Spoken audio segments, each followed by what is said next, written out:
Sitôt nommée ministre responsable des Laurentides, la députée de Prévost, Sonia Bélanger, qui est aussi ministre déléguée à la Santé et ministre responsable des Aînés, a pris part à une réunion avec les membres de la table des préfets et des élus des Laurentides dans le but d'identifier les dossiers majeurs concernant la région, du moins ceux qui font consensus. Elle est avec nous pour en parler. Madame Bélanger, bonsoir. Oui, bonsoir. En sortant de cette rencontre-là, vous avez énuméré une quantité, ma foi, assez impressionnante de dossiers en santé, en éducation, en transport collectif, tout en précisant que le dossier prioritaire demeurait celui de l'économie, notamment dans le contexte d'une guerre tarifaire annoncée avec les États-Unis. Est-ce que je résume bien cette rencontre-là?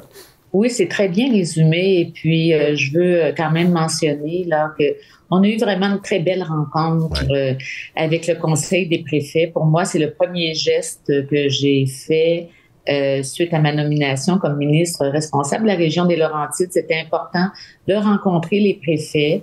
C'est un palier de gouvernance qui est extrêmement important. Puis pour moi, la collaboration, le partenariat.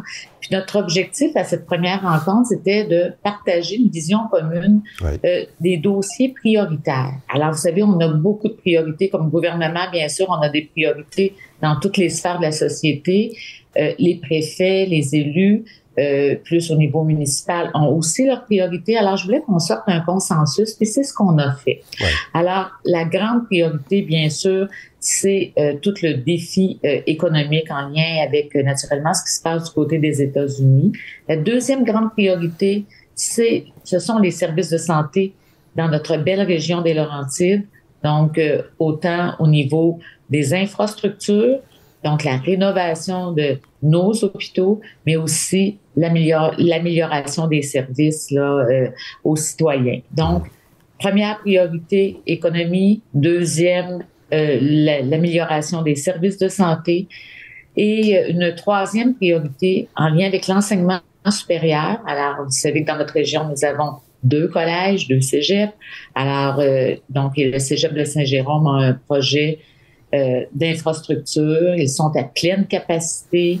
Donc, c'est important qu'on fasse avancer ce dossier-là. Je vous dirais le transport actif aussi a fait consensus sur l'importance qu'on débute très rapidement une réflexion puis un plan d'action sur l'amélioration du transport actif dans les Laurentides. C'était une première rencontre, Madame Bélanger. De l'extérieur, évidemment, le principal engagement qui en est ressorti, c'est l'assurance d'un dialogue continu, d'une mobilisation de toutes les instances économiques. Est-ce qu'il y a moyen de faire ça, je veux dire, parler, identifier et agir de façon rapide et efficace? Oui, tout à fait. Puis on a convenu qu'on allait se voir sur une base régulière, donc avec le Conseil des préfets.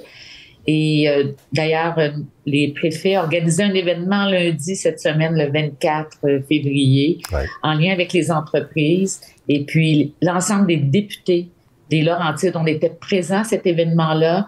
Et notre invité était notre ministre des Finances, M. Éric Girard, donc qui est aussi député de Gros. Alors, on a eu vraiment, là, depuis 3 semaines, une rencontre en privé avec les préfets, mais par la suite, une rencontre en grand groupe, avec les préfets, mais avec les entreprises.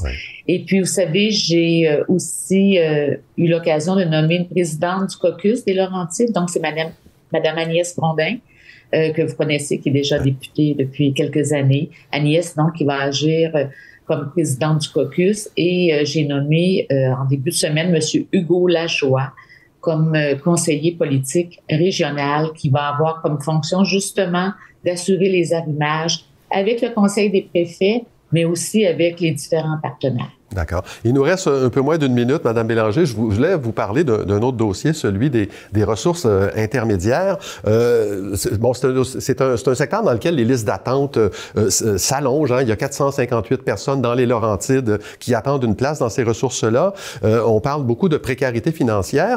Il y a le Parti québécois qui a déposé une motion la semaine dernière demandant au gouvernement de reconnaître le caractère incontournable de ces ressources-là et le fait qu'elles sont en difficulté financière. Votre gouvernement a rejeté cette motion-là. Je voulais juste savoir pourquoi. Bien, en fait, la principale raison, bien, vous savez, premièrement, ce qui est exact, c'est que c'est tout à fait véridique que les ressources intermédiaires sont des partenaires incontournables. Alors, vous le savez, actuellement, notre gouvernement construit des maisons des aînés. Des maisons des aînés, là, ce sont des CHSLD.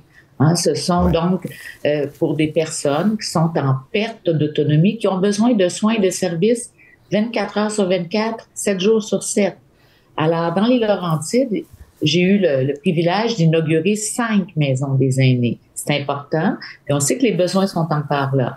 On a aussi à soutenir tout notre réseau des ressources intermédiaires. Puis la raison pour laquelle on n'a pas accepté la motion, c'est qu'on est en pleine négociation avec l'Association des ressources intermédiaires du Québec. Le dialogue va très bien et on le sait là actuellement quels sont leurs enjeux. On essaie de trouver des solutions et il y a un renouvellement de convention parce qu'on fonctionne par convention. Donc, il faudrait s'en reparler après le 31 mars, finalement, parce que c'est là, à cette date-là, que l'entente échoua, là.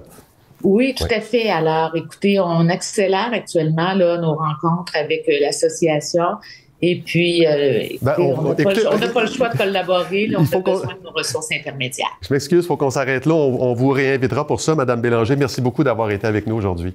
Parfait, merci. Au revoir.